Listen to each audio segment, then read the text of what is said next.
सत्संग करती हैं भोजराज के साथ और कभी कभी उनको सुंदर सुंदर भाव सुनाती हैं।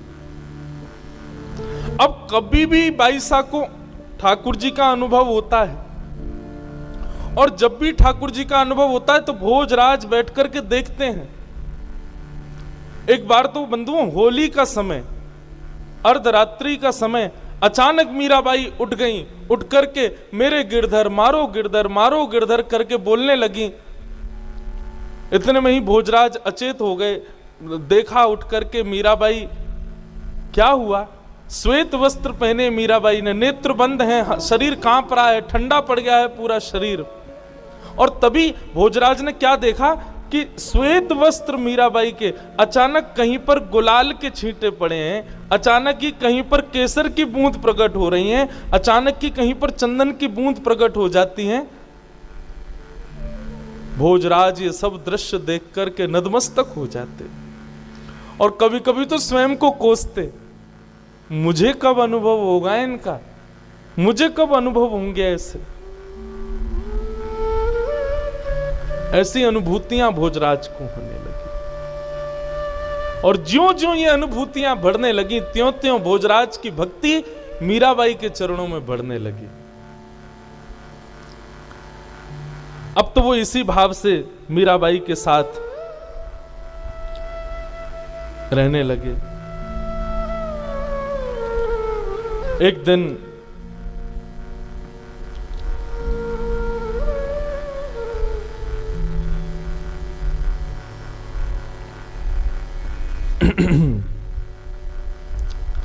मीराबाई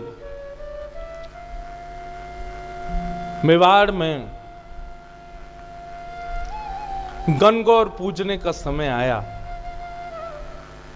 और एक रात्रि पहले ही सब घर के लोगों ने, उदाबाई ने, आदि आदि कुछ लोगों ने आकर के पहले ही संकेत कर दिया कि मीराबाई, आप कल आपसे प्रार्थना है कि आप कृपा करके समय पर गणगौर पूजा करने के लिए सब रानियों के साथ में चलना। देखिए, अच्छा नहीं लगता है, आप नई नई आई हैं, बात बात पर आपकी आलोचना हो, आपके बारे में कुछ गलत कहें, ये सब शोभा नहीं होता है। इसलिए आपसे प्रार्थना है कि कल पंडित जी ने इतने बजे का मुहूर्त निकाला है। मीराबाई बोली, मुहूर्त कब का है? बोले सूर्य उदय का मुहूर्त है। अब मीराबाई बोली, देखो मैं करना नहीं चाहती लेकिन जबरदस्ती कुछ ना कुछ। अब देखिए, सूर्य उदय पर ही लाल जी उठते हैं, अब मैं सूर्य उदय पर कैसे आऊं? लाल जी को उठाऊं क्यों? आपके साथ में पूजा करने जाऊं? सखियों ने कहा, देखो लाल जी की बाद में सेवा हो जाएगी, लाल जी बाद में उठ जाएंगे, आप देख लो ना, एक दिन गणगौर की पूजा करने चलो। मीराबाई रात भर सोचने लगी, क्या करूं क्या करूं क्या करूं। ब्रह्म मुहूर्त का समय हुआ, मीराबाई उठ गई, नहा धो करके ठाकुर जी के लिए जल उष्ण किया, चूल्हे पर गर्म करके जल, जैसे ही बोले आज ठाकुर जी की जल्दी सेवा कर देती हूँ। जैसे ही उष्ण जल लेकर के ठाकुर जी को उठाने के लिए पद गाना प्रारंभ कर ही रही थी कि पद प्रारंभ करते ही मीराबाई के मन में आया, रात भर तो ये उधम मचाते हैं, रात भर तो ये हमारे संग में बातें करते हैं, रात में इतनी देरी से सोए हैं, थक गए होंगे, हार गए होंगे, और मैं भी कितनी कितनी कितनी दूषित भाव वाली हूँ। मैं ये भी विचार नहीं कर रही हूँ कि इनको भी नींद आ रही होगी, रात में देरी से सोए हो, मैं इनको उठा दूंगी। और गाते गाते मीराबाई रुक गई, रुक करके बोली, नहीं अभी थोड़ी देर पहले ही तो सोए, अभी कैसे उठा दूं? फिर मन में आता है, बोली कि नहीं उठाऊंगी, नहीं सेवा करूंगी तो फिर सूर्योदय होगा, मुझे गणगौर के लिए जाना पड़ेगा, वहां जाएंगी, फिर पूजा होगी, फिर नाच गाने होंगे, आदि आदि सब चलेगा, आधा दिन तो उसमें ही निकल जाएगा। फिर सेवा कब करूंगी? आके सेवा करूं, तब तक भूखे प्यासे बैठे रहेंगे बेचारे। अब मीराबाई संकट में पड़ गई, क्या करूं, जाऊं नहीं जाऊं, सेवा करूं नहीं करूं। जप करने लगी, बैठे बैठे जप करते करते करते इतने में सूर्योदय का समय हो गया और सूर्योदय का समय होते ही मीराबाई ने पद गाया। ठाकुर जी को उठाने का पद आया, ठाकुर जी को उठाया। आहा,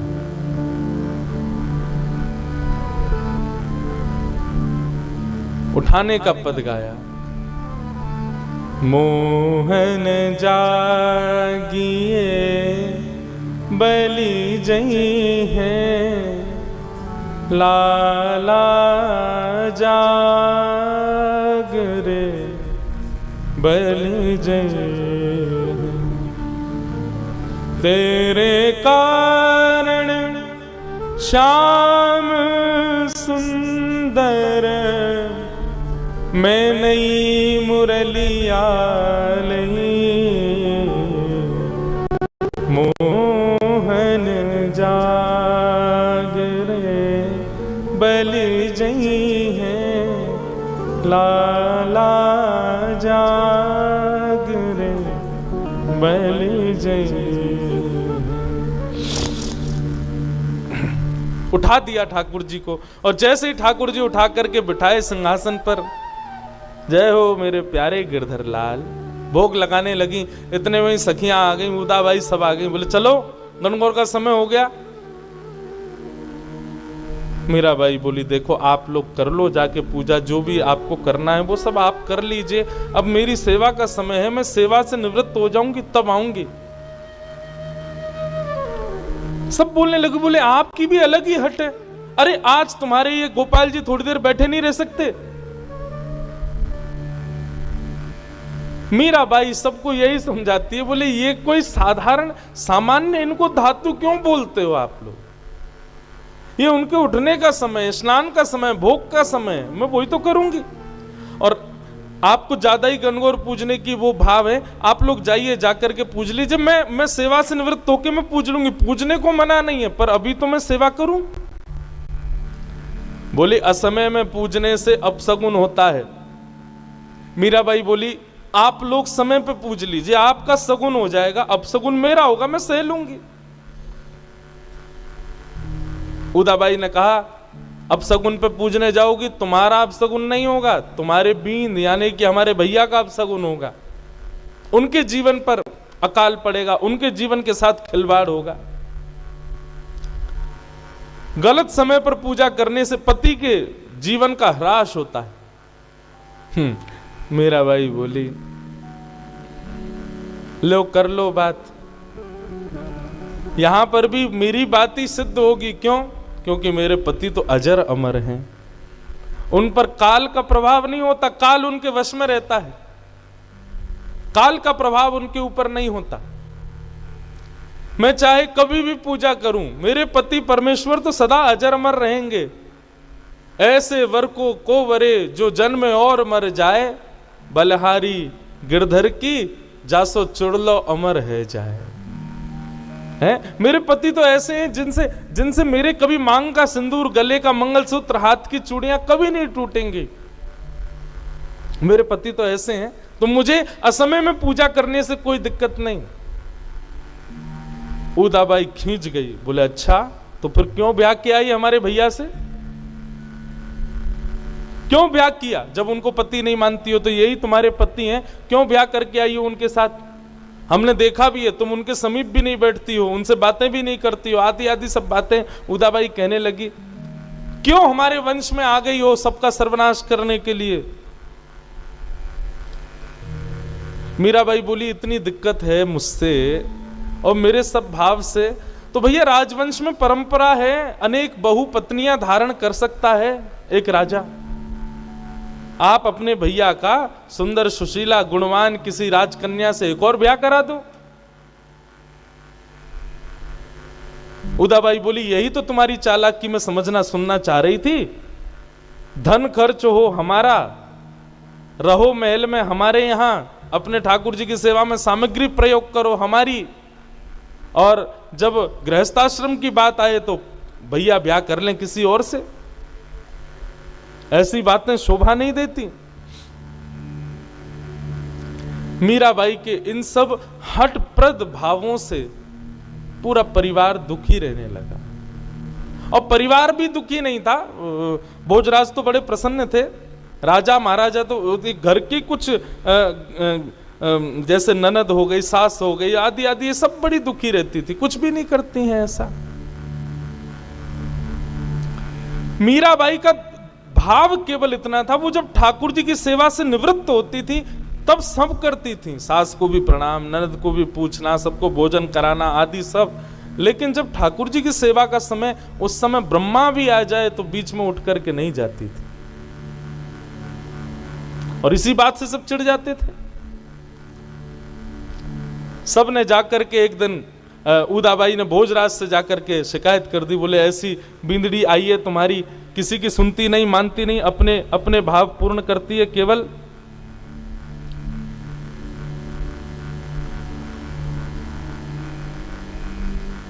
भोजराज ने अपनी बहन को ही समझाया, बोले बहन हम लोग राजा आदमी हैं, हम लोगों को लड़ाई करना, झगड़ा करना, धन अर्जित करना, रत्न बनाना, इन्हीं से ही फुर्सत नहीं है। भक्त लोगों की भाषा हमको समझ में नहीं आएगी। मीरा भक्त है, वैष्णव है, उसके भक्ति भाव में उसको लगे रहने दो, हमारे तुम्हारे विषय से परे है उसके भाव। इसलिए बहन मैं भी कहूंगा कि तुम भी ज्यादा मत पड़ा करो, उसको करने दिया करो जो उसका भाव हो। उदाबाई बोली खुद हमारे पति की भी बुद्धि पर कुछ टोना कर दिया इसने, हमारे भैया की बुद्धि पर भी कुछ टोना कर दिया, वे भी कुछ नहीं समझ रहे बात को।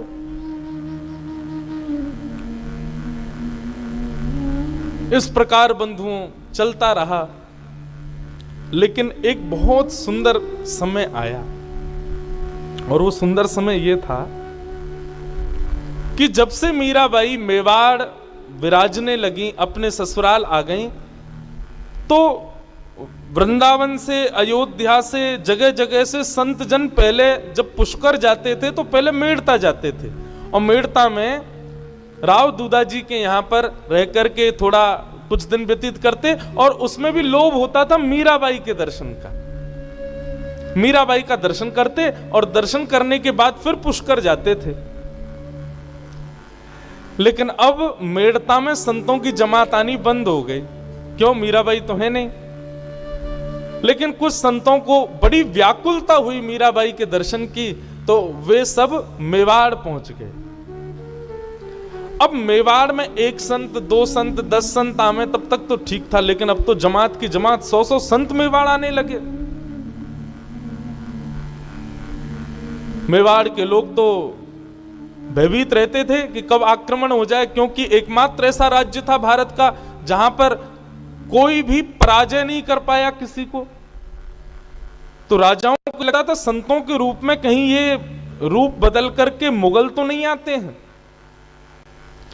इसलिए जितने भी संत मेवाड़ आते थे उनके साथ में अनुचित व्यवहार किया जाता था ताकि ये दोबारा ना आवे। और मेवाड़ में एक आध मंदिर था थोड़ी दूरी पर, वहीं उनको वहीं तक सीमित रखा जाता था, कहीं से भी वो राजभवन के पास ना पहुंचे, ऐसी व्यवस्था देखी जाती थी। अब राजभवन में मीराबाई उनके दर्शन के लिए तो आते ही थे सब। तो मीराबाई को जब ये बात खबर पता चली कि संत जन आते हैं, तो मीराबाई राजभवन की एक अटारी पर कभी कभी जाकर के खड़ी हो जाती और वहीं से ही संतों के ऊपर पुष्प वर्षा करती, वहीं से ही उनकी आरती करती, वहीं से ही दंडवत प्रणाम करती, संतों का सम्मान कर देती और संतों को मीराबाई का दर्शन हो जाता। भोजराज ने जब ये बात भोजराज जी को पता चली, तो भोजराज ने जाकर के संतों से पूछा कि आप सब वैष्णव हैं, संत जन हैं, तीर्थों में भगवत दर्शन करने जाते हैं, आप मेवाड़ क्यों आते हो? और मैंने जैसा देखा कि हमारे यहाँ की प्रजा आपका ज्यादा सम्मान नहीं करती, आपका अपमान कर देती है, फिर भी आप मेवाड़ आते हो। संतों ने बहुत सुंदर बात कही, बोले कि राजा भोज, हम वैष्णव संत जन पहले मेड़ता जाया करते थे, वहां तो मीराबाई का सहज दर्शन होता था। तो मीराबाई के दर्शन से प्रभाव ये होता था कि हमारे चित्त में भजन की और ऊर्जा प्रकट होती थी, भगवत स्मरण करने के और ज्यादा भाव प्रकट होते थे। लेकिन जब से मेड़ता से मीराबाई चली गई, हमारे हृदय में कभी कभी भावना होती है कि हम अपने भजन को और थोड़ा दीर्घ करें। मेड़ता जाते हैं तो वहां मीराबाई मिलती नहीं, इसलिए हम लोग मेवाड़ आते हैं ताकि यहाँ आकर के मीराबाई का दर्शन करें और दर्शन करते हमारा भजन बढ़े। संतों का भजन बढ़ता था मीराबाई का दर्शन करके। भोजराज जी ने यह भाव जाकर के राजा कुंभा को बताई, भोजराज जी के पिताजी। और कुंभा जी ने जब ये बात सुनी तो भोजराज जी और कुंभा जी दोनों के भाव से मेवाड़ में एक मंदिर बनाया गया, राजभवन से थोड़ी दूरी पर। और मंदिर बना करके संतों के लिए विशेष उपस्थिति वहां हो, संतों की व्यवस्था हो, संतों का आगमन होता रहे, ऐसा भाव वहां पर व्यवस्थित किया। इस प्रकार सब चल ही रहा था कि तीज का दिन आया। और तीज के दिन सब लोग अपने अपनी व्यवस्थाओं अनुसार जैसा उत्सव मनाना चाहिए सब लोग कर रहे थे। मीराबाई अपने ठाकुर जी की सेवा कर रही थी और सेवा करते करते करते करते ठाकुर जी प्रत्यक्ष प्रकट हो गए मीराबाई के सामने।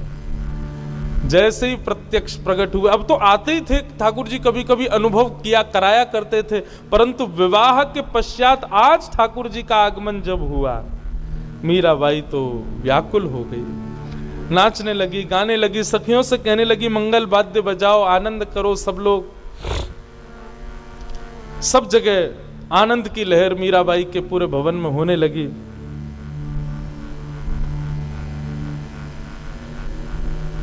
और मीराबाई गा रही हैं बहुत सुंदर एक पद। आज मेवाड़ में पहली बार ठाकुर जी प्रकट हुए हैं, मेड़ता में तो हो चुके थे। मीराबाई गा रहे हैं, घर बैठे पिया पायो। मीराबाई नाच रही हैं, गा रही हैं, बार बार हृदय से लगा रही हैं। बात पहुंची भोजराज के कानों में, दौड़ करके आए तो देखा एक आज अद्भुती छटा है पूरे महल की।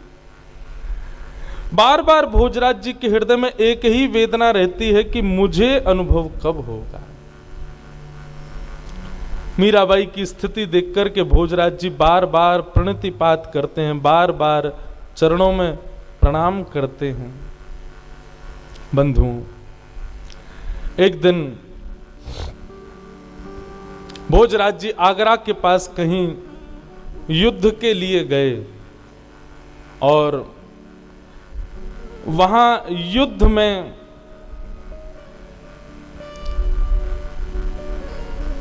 बहुत गहरी चोट लगने की वजह से भोजराज जी जख्मी हो गए।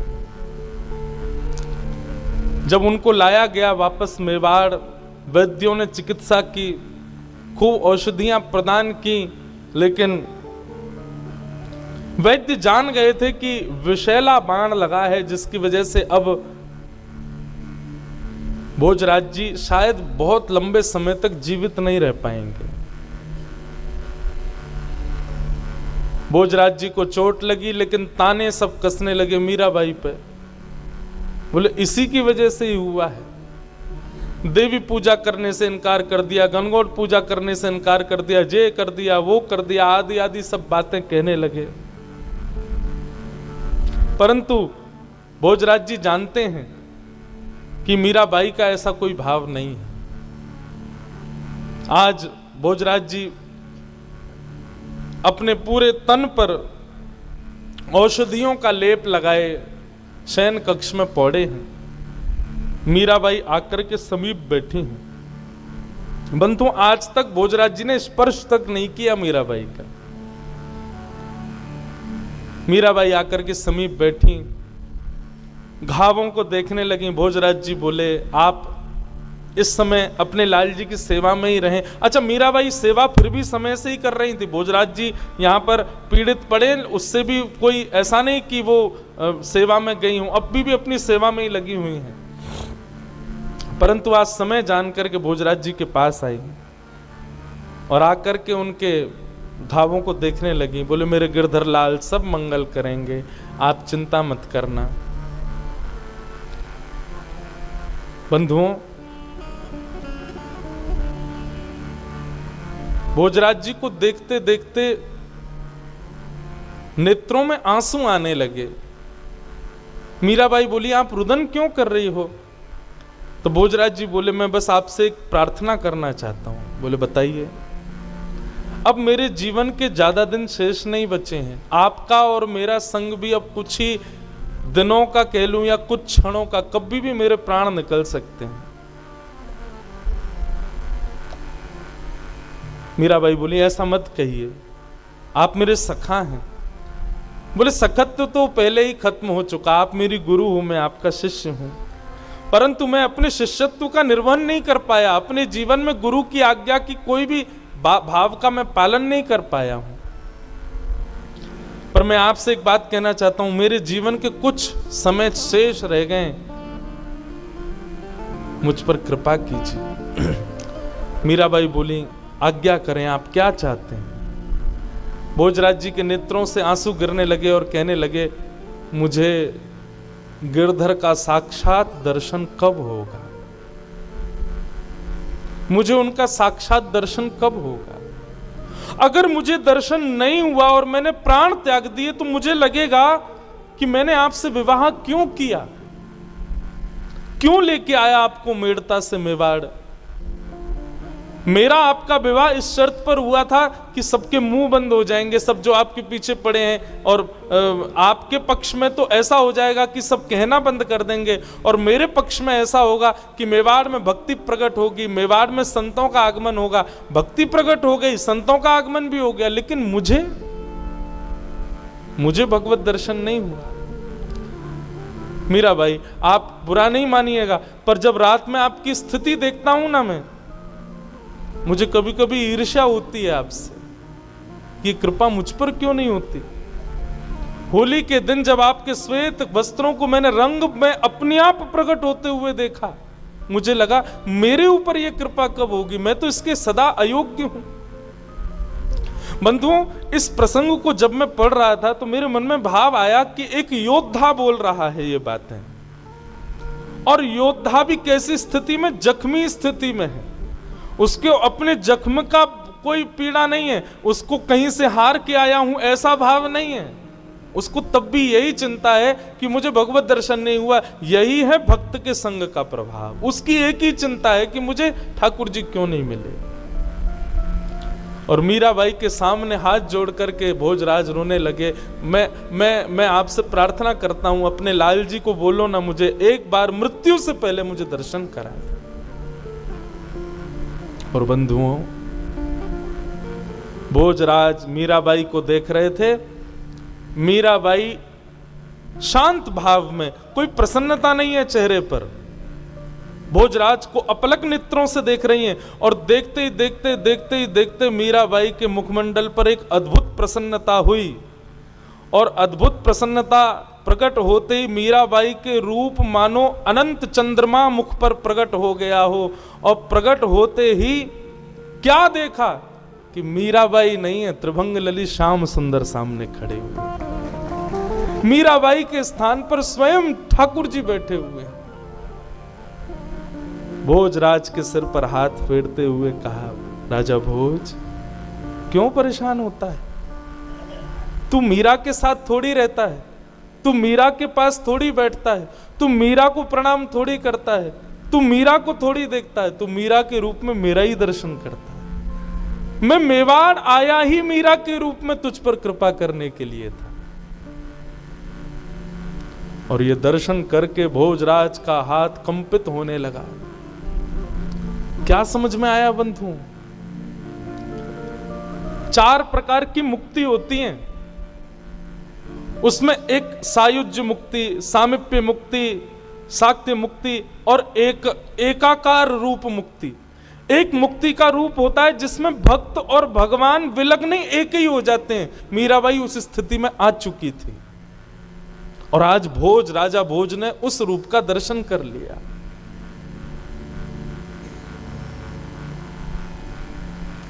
कटाक्ष नेत्र, सुंदर नासिका, अधर बिंब, जैसा मीराबाई वर्णन करती थी, गिरधरलाल ऐसे हैं, ऐसे हैं, ऐसे हैं, वो सारा दर्शन मीराबाई के रूप में भोज को होने लगा। भगवान, मुझसे कोई अपराध तो नहीं बनाना, मुझे बार बार ऐसा मन में आता है कि मैंने मीरा के साथ कुछ अपराध किया। मैंने कोई अपराध तो नहीं किया ना? ठाकुर जी बोले कोई अपराध नहीं किया, सब मेरी इच्छा से हो रहा है। राजन तुम चिंता मत करो, अब तुम्हें मेरा दर्शन हो गया, अपनी शंका का समाधान दूर हो गया। अब तुम सहजता पूर्वक अपने कर्तव्य से निर्वहित होकर मेरी प्राप्ति कर लो। और ऐसा दर्शन होते ही ठाकुर जी अंतर ध्यान हो गए, पुनश्च मीराबाई प्रकट हो गई।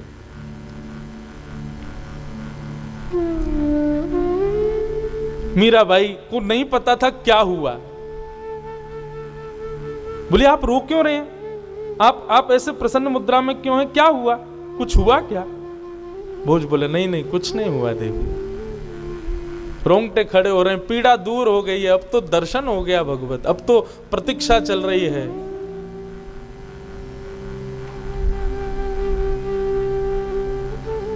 रात्रि का समय, मीराबाई गिरधर लाल के कक्ष में सोई है।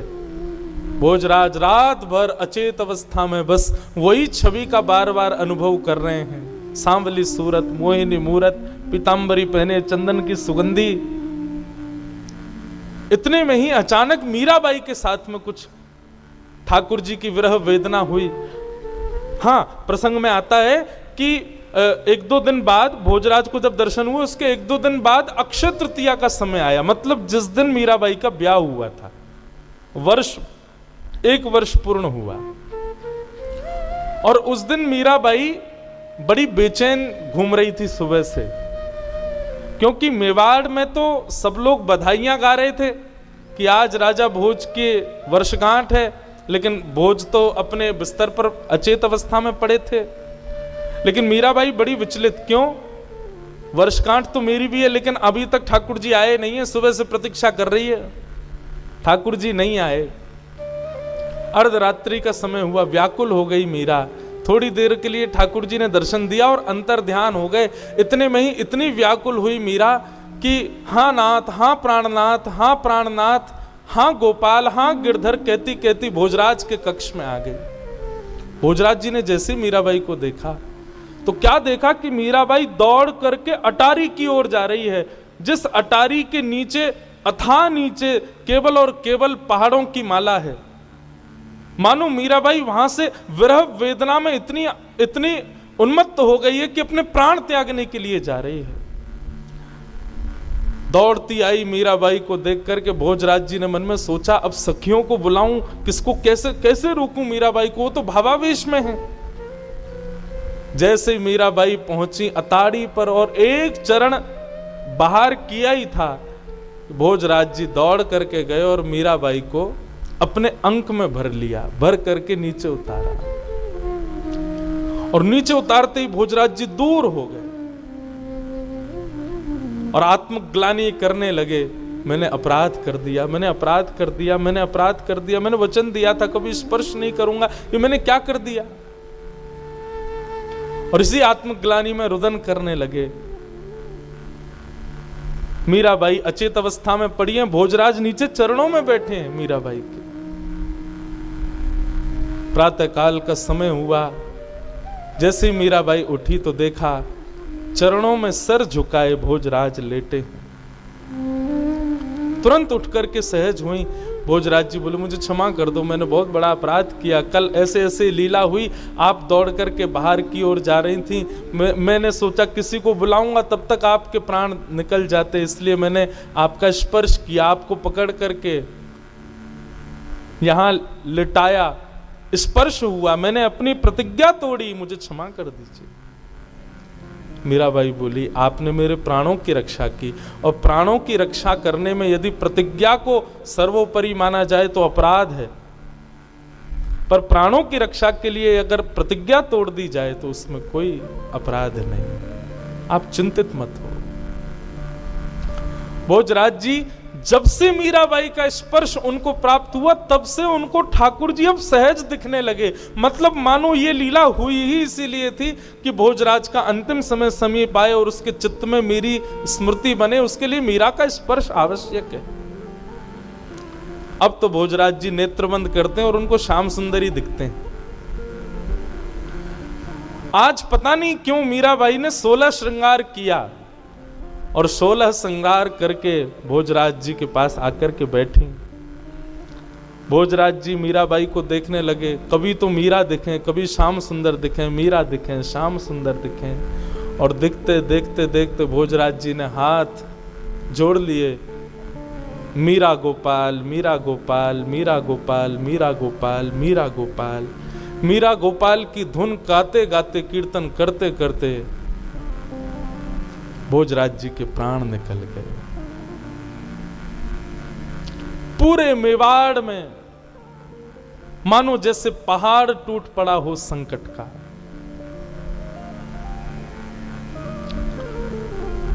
मीराबाई भी आज रुदन कर रहे हैं, नेत्रों में आंसू हैं।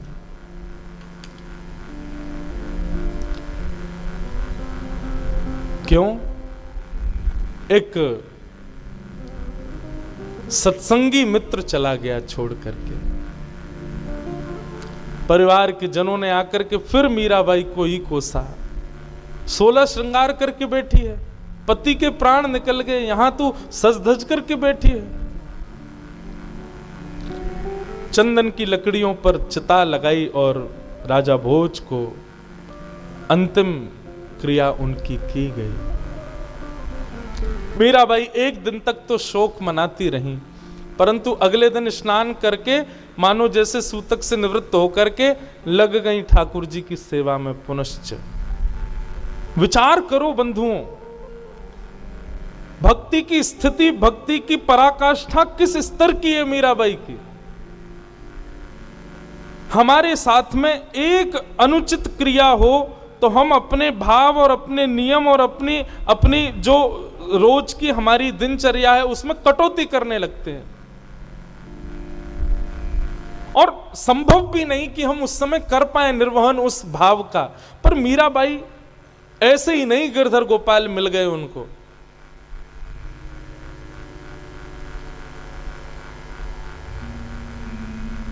जिस स्थिति में वो हैं, जिस भाव में वो रहती हैं, वो साधारण नहीं है।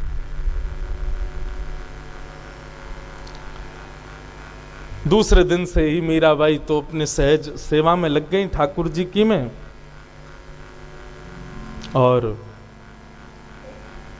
अब महाराज कुंभा भी चल बसे थे, तो मेवाड़ की राज्य गद्दी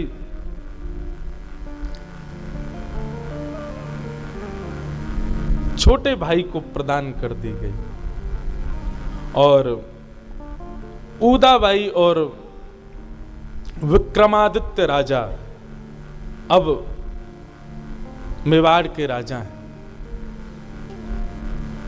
वे ही अब मेवाड़ को संभालते हैं। मीराबाई तो बस अपने गोपाल जी की सेवा में, गिरधर की सेवा में सदा मग्न रहती हैं। जब से विक्रमादित्य राजा बने मेवाड़ के, मीराबाई के जाकर के उन्होंने कई सारी प्रतिबंध लगा दिए कि अब आपका मंदिर जाना बंद, वहां नाचना गाना बंद। हमारे पहले भाई को ले गई, हमारे पिताजी भी चले गए, हमारे पूरे कुल खानदान को आपने सर्वनाश कर दिया। आपको जो करना है महल के भीतर रह करके करिए, अब आप बाहर आना जाना बंद कर दीजिए। मीराबाई बोली मुझे रोक लो, मेरे ठाकुर जी को थोड़ी रोक पाओगे। ठाकुर जी तो खूब आएंगे, खूब जाएंगे, वे तो खूब कृपा करेंगे, मुझे कोई आवश्यकता नहीं बाहर जाने की, मेरे तो ठाकुर जी भीतर ही आ जाएंगे। और मीराबाई लगी अपने ठाकुर जी की सेवा। ज्यों ज्यों संकट बढ़ते जा रहे हैं त्यों त्यों मीराबाई की भक्ति और पुष्ट होती जा रही है।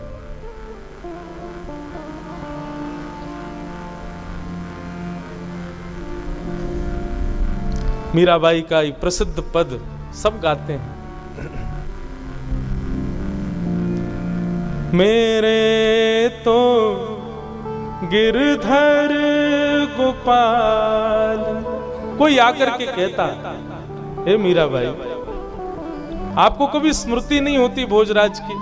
अच्छा, इस बीच में बंधुओं एक बात और हुई कि मीराबाई की जन्मदात्री मां के भी प्राण निकल गए।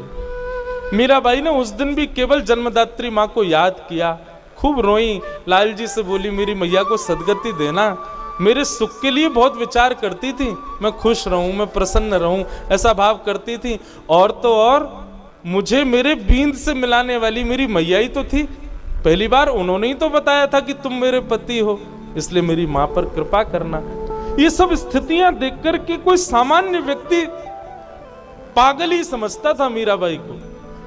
वो कहते तुमको अपनी माँ की याद नहीं आती, अपने पति के बारे में कभी चिंतन नहीं होता। अब तो मीराबाई के साथ में कोई भी नहीं है मीराबाई के पक्ष लेने वाला,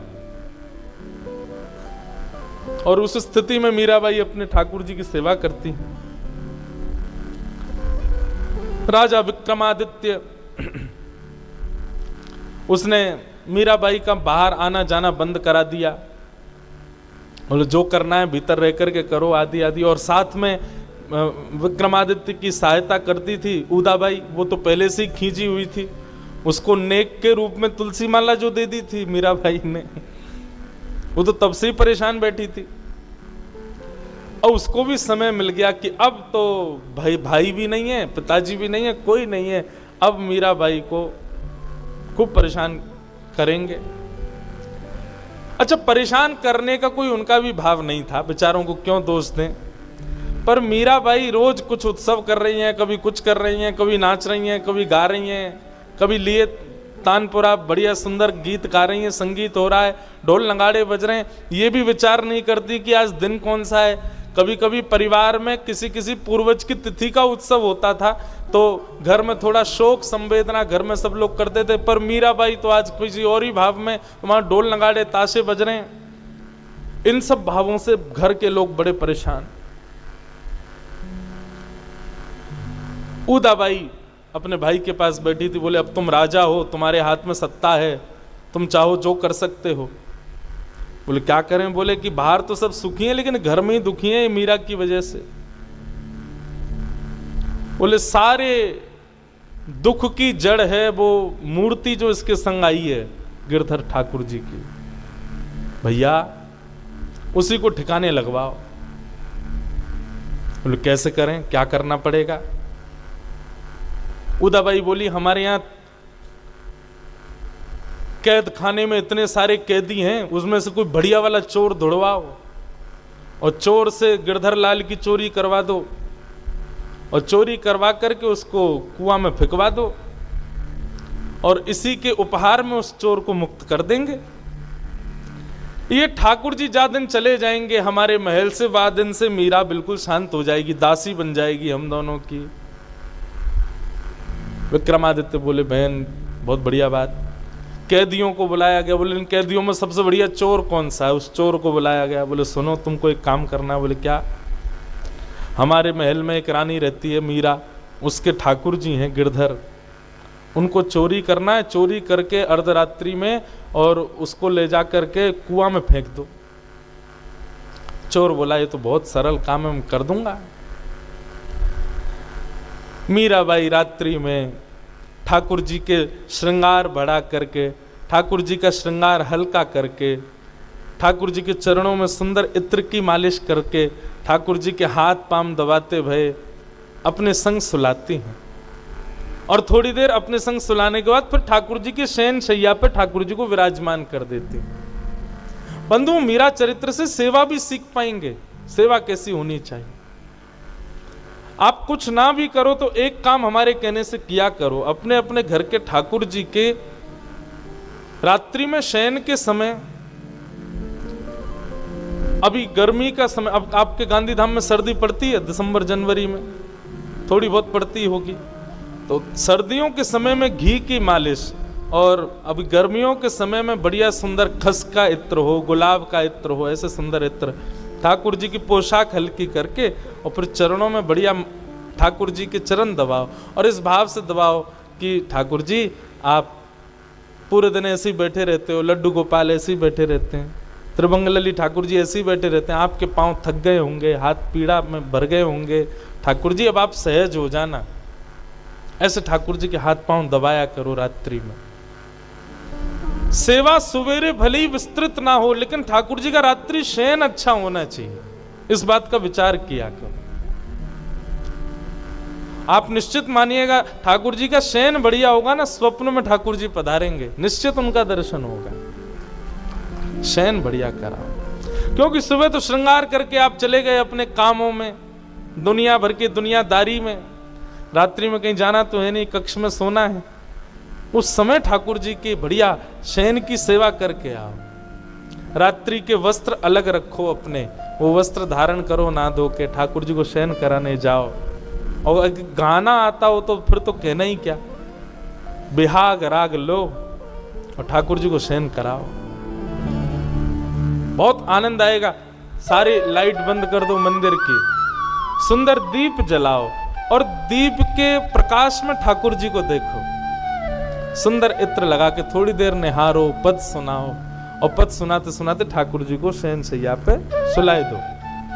और जब थोड़ी देर में बिल्कुल शांत और कुछ नहीं, बस बिहाग का थोड़ा स्वर चल रहा हो, ठाकुर जी के ऊपर थोड़ी देर हाथ ऐसे फेरते हुए, चरण स्पर्श करते हुए, ठाकुर जी को जब नींद लगे भाव की सो गए, दिया उठा के बाहर ले आओ, सो गए ठाकुर जी। बस ऐसे शयन कराओ ठाकुर जी को, निश्चित है स्वप्न में ठाकुर जी आएंगे। मीराबाई ने अपने लाल जी को शयन करा दिया, शयन करा के शयन सैया पे पौड़ा दिए। अब पौड़ा करके मीराबाई तो भाव ठाकुर जी के भाव साम्राज्य में चली जाती है। रात्रि में होते ही जैसे ही भाव साम्राज्य में गई, इतने में ही चोर आया और चोर को सब मार्ग तो बता ही दिए, तो उदाबाई ने सब उसकी व्यवस्था करी दी थी। चोर आया, आकर के महाराज ठाकुर जी को लिया और लेकर के वो तो सीधे गया, वो जाकर के उसने कहीं ठाकुर जी कुआं में पधरा दिए। रात्रि निकल गई, प्रातःकाल का समय हुआ। सूर्योदय होते ही मीराबाई ने सुंदर दूध भोग, लड्डू भोग ठाकुर जी के सामने पधराए और पधराने के बाद मंगला का पद गाया, ठाकुर जी को उठाने का पद गाया। और जैसे ही पद गाते गाते गाते मीराबाई ने जैसे ही झांपी जी खोली, शयन शैया के ऊपर से वस्त्र हटा करके देखा तो ठाकुर जी वहां नहीं। आहा, मीराबाई तो बेचैन हो गई। भैरवी एक पद है बंधुओं, मैंने गाया है लेकिन आज तक कभी कथा में नहीं गाया। वो पद इसी भाव में आता है कि मीराबाई के ठाकुर जी कहीं चले गए, व्याकुल हो गई, अचेत अवस्था में पड़ी हैं। आज सखियां कीर्तन गा रही हैं तो मीराबाई चिल्ला रही है, बोले कि अरे मुझे चेतना दिलाने के लिए कीर्तन मत करो, मेरा गिरधर कहां चला गया, अरे हमसे कोई भूल हो गई, अपराध हो गई। गोपी गीत का बैठ करके पाठ करने लगी, बार बार गोपी गीत सुनाने लगी। जोशी जी कहते थे कथा में कि गोपी गीत का पाठ करते ही ठाकुर जी प्रकट हो गए। जरूर मेरे अंदर कोई मान आ गया होगा, मैंने कुछ गलती करी होगी, सेवा में कोई अपराध बन गया होगा, इसीलिए ठाकुर जी चले गए हैं। गोपी गीत का पाठ सुनाने लगी। सुबह से शाम हो गई, शाम से रात्रि हो गई, रात्रि से पुनः से सुबह। 2 दिन हो गए, मीराबाई ने कुछ खाया नहीं पिया नहीं, बस रुदन कर रही हैं, मेरे ठाकुर जी कहां चले गए, मेरे श्याम सुंदर कहां चले गए। खोजने लगी, जैसे ब्रज की गोपियां रास मंडल के बीच से अंतर ध्यान हुए ठाकुर जी को ढूंढती हैं, जड़ चेतन सबसे पूछती हैं, ऐसी मीराबाई हो गई। सबसे पूछ रही हैं, अरे तुम ही बता दो ना मेरे श्याम सुंदर कहां हैं। खम्भ को देखती हैं तो देख करके उसमें कुछ मारने लगती हैं कि ये खम्भ फटे तो इसके भीतर से प्रकट हो जाए। प्रहलाद के लिए हुए थे ना। जड़ चेतन कौन सी वस्तु सामने आ जाए उससे पूछती हैं, तुमने मेरे ठाकुर जी को देखा? ठाकुर जी नहीं पधारे। 2 दिन हो गए, कुछ खाया नहीं है, कुछ पिया नहीं है, दास दासियां सामने खड़ी हैं, बोले गिरधर आ जाएंगे, आप कुछ पा लीजिए। बोले मेरे ठाकुर जी जाने कहां होंगे, उन्होंने कुछ पाया होगा कि नहीं, उन्होंने नहीं पाया मैं कैसे पालूं। पुकारने लगी मीराबाई, और मीराबाई के स्वर में ही तो आसक्त थे ठाकुर जी, मीराबाई के भाव में ही तो आसक्त थे ठाकुर जी। मीराबाई अचेत अवस्था में बैठ करके गा रही थी। इतने में ही एक अद्भुत प्रकाश प्रकट हुआ गिरधर लाल जी के कक्ष में, और तभी सखियों ने देखा कि सिंहासन जो कि खाली पड़ा है 2 दिन से, अचानक देखा कि सिंहासन के ऊपर श्री गिरधर लाल प्रकट हो गए अपने आप ही। दौड़ करके सब सखियां गई, अरे भाई साहब जल्दी चलो, लाल जी पधार गए, लाल जी पधार गए, लाल जी पधार गए। मीराबाई दौड़ करके आई, जैसे ही देखा सिंहासन के ऊपर ठाकुर जी बैठे हैं, आहा, एक बार तो देख करके मूर्छित ही हो गई, फिर होश में आई, आकर के ठाकुर जी को हृदय से लगा लिया। बोले नाथ, आपसे एक ही प्रार्थना, कुछ भी कर देना, जीवन में आगे से कभी ऐसे छोड़ के नहीं जाना। 2 दिन मैंने बिता लिए, अगली बार यदि कभी गए तो एक क्षण भी जीवित नहीं रह पाऊंगी मैं, मुझे छोड़ करके कभी मत जाना। ढोल नगाड़े बजने लगे, ताशे बजने लगे, सहनाइयां बजवा दी, मंगल वाद्य गाने लगी मीराबाई। उदाबाई बोली, भैया ये ढोल नगाड़े क्यों बज रहे हैं? मीराबाई के ठाकुर जी तो चोरी हो गए, ये कैसी है? पति मर गया तब भी उत्सव मनाया था, मां मर गई तब भी उत्सव मनाया था, आज इसके ठाकुर जी चले गए तब भी उत्सव मना रही है, बताओ। कुछ सखियों ने आके कहा, बोले बाई जी ठाकुर जी गए नहीं है, ठाकुर जी प्रकट हो गए मीराबाई के। उदाबाई बोली, कैसे? मैंने तो चोर को भेजा था जाकर के वो ठाकुर जी को कुआं में फेंक के आओ, और वो चोर सही सलामत स्थिति में फेंक कर के आया, कैसे आ गए ठाकुर जी? तुमने किसी और को देखा होगा। बोले नहीं, आप खुद चल के देख लो। उदाबाई गई, जाकर के देखा तो मीराबाई के कक्ष में तो बढ़िया उत्सव चल रहा था, नाच रही थी मीराबाई, और सामने सिंहासन पर ठाकुर जी बैठे बैठे नैन मटका रहे थे, उदाबाई को देख करके अपनी आंखें मटका रहे थे। उदाबाई तो देख करके हैरान हो गई, बोले अरे जी कहां से आ गए? बंधुओं, जो अज्ञानी लोग होते हैं ना, ठाकुर जी की कृपा को चमत्कार बोलते हैं, वो चमत्कार नहीं है, वो प्रत्यक्ष ठाकुर जी हैं। ठाकुर जी के नैन मटक्का देख करके महाराज उदाबाई तो बड़ी परेशान, बोली जी कहां से आ गए? उदाबाई गई भैया के पास, भैया मुझे तो लगता है कि ये इसके ठाकुर जी जो हैं ये कोई चमत्कारी ठाकुर जी हैं, साधारण नहीं है। बताओ, हमने तो वहां चोर से फिकवा दिए, वो कहां से प्रकट हो गए अपने आप? अब तो फिर से वही नाच गाने और पदावलियां सब शुरू हो गई। उदाबाई बोली, भैया कुछ तो करना पड़ेगा, इसके तो काम फिर शुरू हो गए, क्या करें? तब विक्रमादित्य राजा ने एक वैद्य को बुलाया, और वैद्य से बुलाकर के सब मंत्रणा बताई। बोले किसी को मारने के लिए ऐसा उपाय बताओ कि बस उस उपाय से वो व्यक्ति ऐसा मरे कि जीवन में कभी भी उसकी स्मृति भी ना आ पावे, जीवित में स्मृति भी कभी जीवित ना हो, उसका जीवित होना तो बहुत दूर की बात। तब वैद्य जी ने एक जड़ी बूटी बताई, बोले उससे एक विष निकलता है, वो विष इतना खतरनाक है, इतना खतरनाक है, बस इतना समझ लो महादेव ने जो कंठ में विष धारण किया उस विष के समान खतरनाक विष है, यदि उस विष को कोई सूंघ भी ले तो उसके प्राण निकल जाएंगे, पीना तो बहुत दूर की बात। राजा विक्रमादित्य ने कहा वही लेके आओ, राणा जी लेके आओ। विष लेकर के वैद्य जी आए, वैद्य जी ने विष बना करके राणा जी को दिया। राणा जी ने वो विष मीराबाई के पास जाने वाले एक पंडित जी को दे दिया, बोले सुनो ये जाकर के मीराबाई को पिला दो।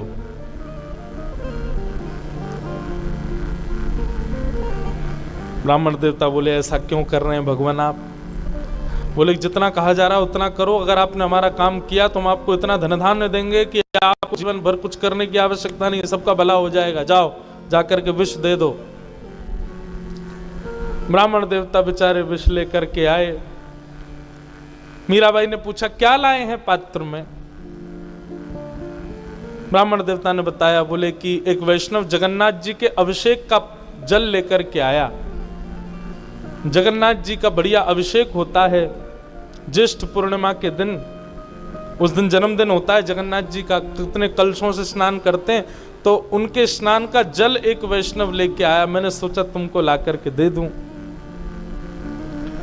जैसे ही मीराबाई ने उस पात्र को अपने हाथ में लिया, पात्र के उस भाव को देख करके मीराबाई बोली ये तो काला काला क्यों लग रहा है? बोले अरे तुम्हें नहीं पता जगन्नाथ जी दारू ब्रह्म हैं और दारू ब्रह्म के मुखमंडल पर सुंदर सुंदर औषधियों से श्रृंगार किया जाता है। जब स्नान होता है तो वही औषधियां बह करके जल में आ जाती हैं, इसलिए जल काला हो गया। मीराबाई का इतना अटूट विश्वास, आहा मेरे ठाकुर जी का चरणामृत आया है, एक एक अंग का स्पर्श किया होगा इस जल ने, कितना सौभाग्यवंत जल है, इसको मैं धारण कर लूंगी। मीराबाई जैसे ही उसका पान करने लगी, बंधुओं एक जगह कथा ऐसी आती है कि एक सखी को मालूम पड़ गया था कि ये विष भेजा है राजा ने। मीराबाई के पान करने से पहले उस सखी ने आकर के मीराबाई से कहा भाई साहब इसको मत पान करना। बोले क्यों? बोले कोई चरणामृत कुछ नहीं है, ये कोई ठाकुर जी के स्पर्श का जल नहीं है, ये साक्षात कालकूट विष है, आपने अगर इसकी सुगंधी भी भीतर ले ली प्राण निकल जाएंगे, भाई साहब इसको मत पियो। मीराबाई बोली मैं यही समझाना चाहती हूं तुझे, प्रतीक विश्वास से जन्म लेता है। अगर मैं अब ये जान करके कि ये विष है, पहले मैं इसको पीने वाली थी क्योंकि मेरे मन में ये भाव प्रकट हो चुका था कि ये भगवान का साक्षात चरणामृत है और चरणामृत मान करके मैं पी रही थी, लेकिन अब ना पीऊं ये मान करके कि ये विष है तो मेरे पहले का प्रकट हुआ भाव नष्ट हो जाएगा, और यदि मैंने पहले के प्रकट हुए भाव को नष्ट कर दिया तो मेरे आज तक की सारी सेवा नष्ट। क्यों? मां ने एक बारात देख करके मुझसे कह दिया था कि ये तेरे पति हैं। मैंने उसी विश्वास में पूरे विश्व से लड़ाई कर ली कि यही मेरे पति हैं। अब चाहे कोई इनको धातु का कहे, कोई इनको पीतल का कहे, कोई इनको किसी और भाव का कहे, मैं और स्वीकार करती नहीं। प्रथम भाव जो मेरे हृदय में आया मैं वही मानती हूं इनको, और यही बात मैं आज यहां भी लागू करूंगी। जब मेरे हाथ में ये पात्र आया तब मुझे कहा गया कि ये चरणामृत है, और चरणामृत भाव से मैंने इसको देखा, चरणामृत भाव से मैंने इसको हाथ में धारण किया। लेकिन अब मुझसे कोई कहे कि ये विष है तो ये तो वही हो गया, मेरे गिरधर को कोई पीतल का कहे, मेरे गिरधर को कोई तांबे का कहे। जब मैं वहां इस बात को नहीं मान सकती तो यहां कैसे मान लूं कि ये विष है? मीराबाई का विश्वास। बार बार सखियों के रोकने पर भी मीराबाई अपने मुख से लगा करके संपूर्ण कालकूट विष को पी गई। झरोके में से उदाबाई देख रही थी और मन में विचार कर रही थी अब पिएगी, पी करके, और पीते ही क्या एक घूंट जाएगा मुख में, तुरंत पूरी नीली पड़ जाएगी, गिर जाएगी, मुख से झाग निकल जाएगा, प्राण निकल जाएंगे इसके। लेकिन मीराबाई ज्यों ज्यों पीती जा रही हैं, हर घूंट में मीराबाई का तेज ऐसे प्रकाशित हो रहा है जैसे मानो किसी मैले हीरे को साफ कर दिया जाए और ऊपर से उस पर प्रकाश सूर्य का डाल दिया जाए तो जैसे वो चमकने लग जाता है। ऐसे मीराबाई ज्यों ज्यों घूंट भीतर ले रही हैं त्यों त्यों उनके अंदर का प्रकाश बढ़ता जा रहा है, तेज पुंज बढ़ता जा रहा है। संपूर्ण विष पीने के बाद में मीराबाई को इतना आनंद हुआ, इतना आनंद हुआ, इतना आनंद हुआ कि ठाकुर जी के सामने गोल गोल गोल गोल नाचने लगी। घूम घूम करके मीराबाई ने खूब नृत्य किया। मीराबाई जितना नाचे, जितना घूमे, उतने चक्कर उदाबाई को आमे। बोले मर क्यों नहीं रही है, इसको तो विष दे दिया, ये मरती क्यों नहीं है? लेकिन मीराबाई तो नाचे गावे, आनंद करे, खूब प्रेम से ठाकुर जी के सामने नतमस्तक हो जाए। अब तो महाराज धीरे धीरे प्रसिद्धि बढ़ने लगी मीराबाई की। अब तो धीरे धीरे रानीवास में भी, राजमहल में भी पक्ष बंटने लगे। कुछ लोग मीराबाई के पक्ष में जाने लगे।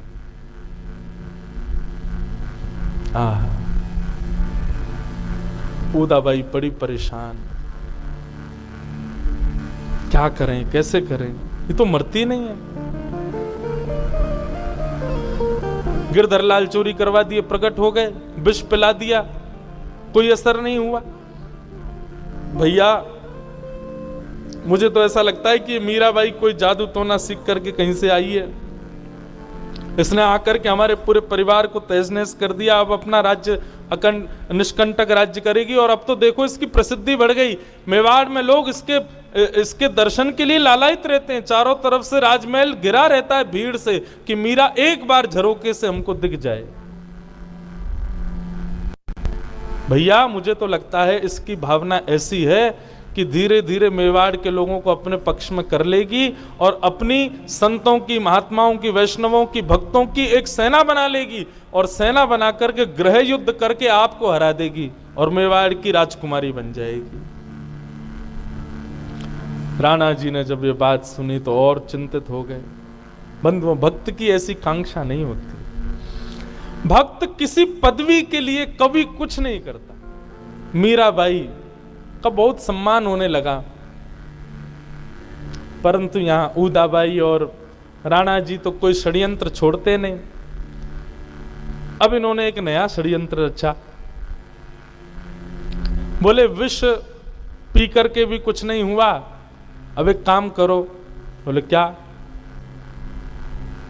मीराबाई को सर्प से डसवा दो। बोले ऐसे कैसे सर्प से डसवा दें, क्या कैसे क्या करना पड़ेगा?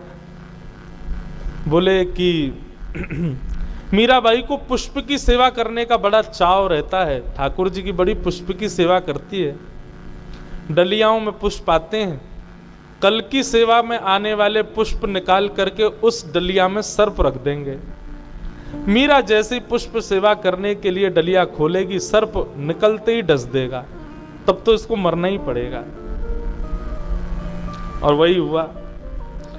अगले दिन जैसे ही महाराज पुष्प आए सेवा के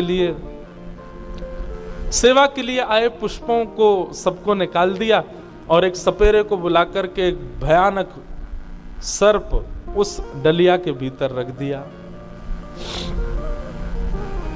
मीराबाई के कक्ष में जब वो डलिया पहुंची,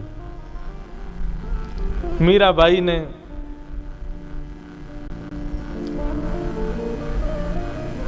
नहा धोकर के स्नान आदि करके ठाकुर जी का अभिषेक आदि किया। अभिषेक आदि करने के बाद वस्त्र आदि पहना दिए। बोले कि अरे चलो लाओ पुष्प की डलिया लाओ, ठाकुर जी का श्रृंगार करना है। जैसे पुष्प की डलिया आई, मीराबाई एक भाव से तो पद गा रही थी ठाकुर जी की ओर देखते हुए और दूसरे भाव से डलिया खोल रही थी। जैसे ही डलिया खोली, उदाबाई अभी भी झरोके से देख रही थी, अब निकलेगा विष और डसेगा। लेकिन जैसे ही डलिया खोली महाराज, डलिया खोलते उसमें सर्प तो था नहीं, बढ़िया सुंदर गुलाब के पुष्प की एक माला रखी हुई थी। मीराबाई को तो पता ही नहीं था कि कुछ होना। अच्छा, मीराबाई के पास पुष्प आते थे और फिर वो माला सिद्ध करती थी, परंतु मीराबाई ने आज जैसी डलिया खोली तो सिद्ध बनी हुई माला किसी ने बना करके भेजी हो। मीराबाई ने जैसे ही पुष्प उठाने के भाव से हाथ ऊपर किया तो पुष्प तो नहीं, पूरी माला ही हाथ में आ गई। मीराबाई तो बोले अरे आज तो माला बन के आई, कितनी सुंदर माला, ताजी माला, कैसी सुंदर सुशोभनीय माला। और माला लेकर के श्री गिरधर लाल जी के अंग पर धारण करा दी। उदाबाई ने जब ये दृश्य देखा, उसने कहा ये कोई चमत्कार नहीं हो सकता, मैंने अपनी आंखों के आगे सर्प रखवाया था, ये माला कैसे बन गई? चोर चोरी कर लेता है, कुएं में फेंक देता है, ये गिरधरलाल फिर प्रकट हो जाता है। कालकूट विष पिलाने के बाद मीराबाई का तेज प्रकाशित हो जाता है, डलिया में रखा हुआ सर्प पुष्प बन जाता है, ये चमत्कार नहीं हो सकता। उदाबाई का मन परिवर्तित हो गया, रोते रोते रोते विलकती हुई आई और आकर के सीधे मीराबाई के चरणों में गिर करके नतमस्तक होकर क्षमा मांगने लगी। भाभी साहब मुझे क्षमा कर दो, मैं आपके भाव को, आपके रूप को, आपकी भक्ति को मैं पहचान नहीं पाई। प्रथम दिन से, जिस दिन से आप घर में आई, मैंने हमेशा आपसे विपरीत भाव ही रखा, लेकिन इस शरणागत को स्वीकार करो। मीराबाई बोली, मेरे चरण मत पकड़ो उदाबाई, सामने जो बैठे हैं ना, इनके चरणाश्रित हो जाओ। आप सब लोग मुझसे कहते हैं कि तुझे पीड़ा क्यों नहीं होती, तुझे संकट क्यों नहीं लगता। इनके शरण में आने वाले को सांसारिक विषय भोग और सांसारिक कष्टों का अनुभव होता ही नहीं है। मैं अपनी कथाओं में कहा करता हूं बंधुओं, आधुनिक भाषा में, आज की भाषा में, भक्ति क्या है? भक्ति एनेस्थीसिया का इंजेक्शन है। एक बार लग जाए उसके बाद सुन्न हो जाते हैं। फिर हम जैसे ऑपरेशन करने से पहले डॉक्टर इंजेक्शन देता है, उतना एरिया सुन्न हो गया, अब काटो पीटो कुछ करो कोई दिक्कत नहीं, ठीक वैसे ही भक्ति है। एक बार आपने भक्ति का पथ स्वीकार किया, निश्चित है फिर सांसारिक कष्ट, विपत्तियां, आपत्तियां जीवन में आएंगी, लेकिन उनका अनुभव नहीं होगा। वो संकट ज्यादा आपके ऊपर प्रभाव नहीं डालेंगे।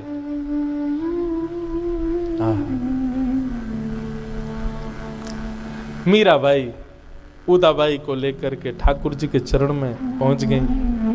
हाँ, उदाबाई बोली, भाभी आप प्रथम दिन जब घर में आई थी तो मैंने आपसे नेक मांगा था, आपने मुझे तुलसी माला दी थी, मैंने आपको वापस कर दी थी। अब आज मैं आपसे पुनः नेक मांग रही हूं, मेरा नेक वापस कर दो।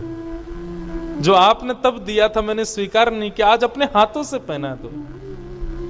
और मीराबाई गई दौड़ करके, अरे कोई वैष्णव बनना चाहे तो भक्त को तो और आनंद आ जाता है। मीराबाई दौड़ करके गई, निकाल करके लाई तुलसी की माला और गिरधर लाल जी के सामने उदाबाई के कंठ में धारण करा दी। बोलो भक्त वत्सल भगवान की। भक्ति का स्वरूप ये हो बंधु, भक्ति ऐसी हो कि विपरीत व्यक्ति भी आपके योग्य बनकर के आपके जैसे समान ही हो जाए।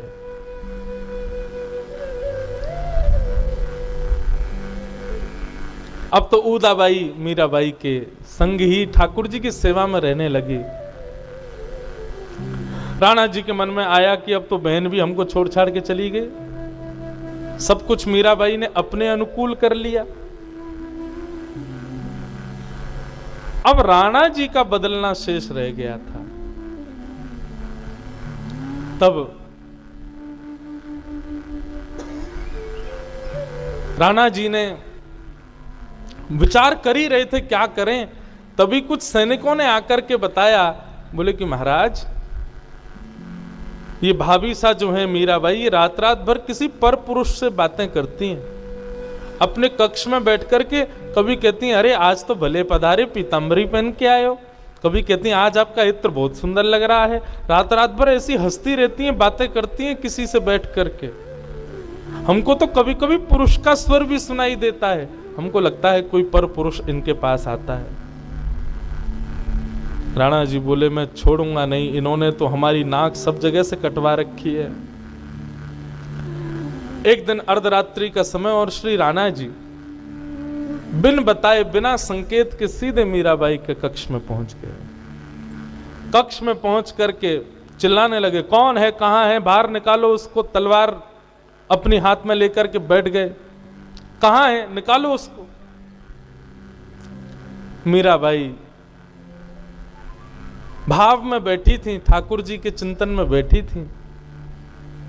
तभी अद्भुत सुगंधि का अनुभव राणा को हुआ और मनस्थिति उनकी भी धीरे धीरे बदल सी गई। ऐसा भक्ति का प्रकाश हुआ, जो पहले विपरीत हो गए थे वे सब भी अब मीराबाई के संगी होने लगे। धीरे धीरे मीराबाई सबके भाव में व्यक्त होती जा रही हैं। ऐसी मीराबाई का चरित्र चल रहा है। अब आगे मीराबाई प्रस्थान करेंगी वृंदावन के लिए और वहां जीव सनातन गोस्वामी आदि संतों से मिलेंगी, भेंट करेंगी। वृंदावन जाकर के ठाकुर जी के मधुर दर्शन करेंगे और भी कई संतों से भेंट होगी, कई भाव प्रकट होंगे और फिर सब जगह भ्रमण करती हुई मीराबाई ठाकुर श्री द्वारिकाधीश जी में आकर के अपने अंतिम भाव को प्रस्तुत करते हुए विलीन होंगी। ये सब कथा के क्रम अभिशेष मीराबाई के चरित्र के हैं। ये सब कल विश्राम है।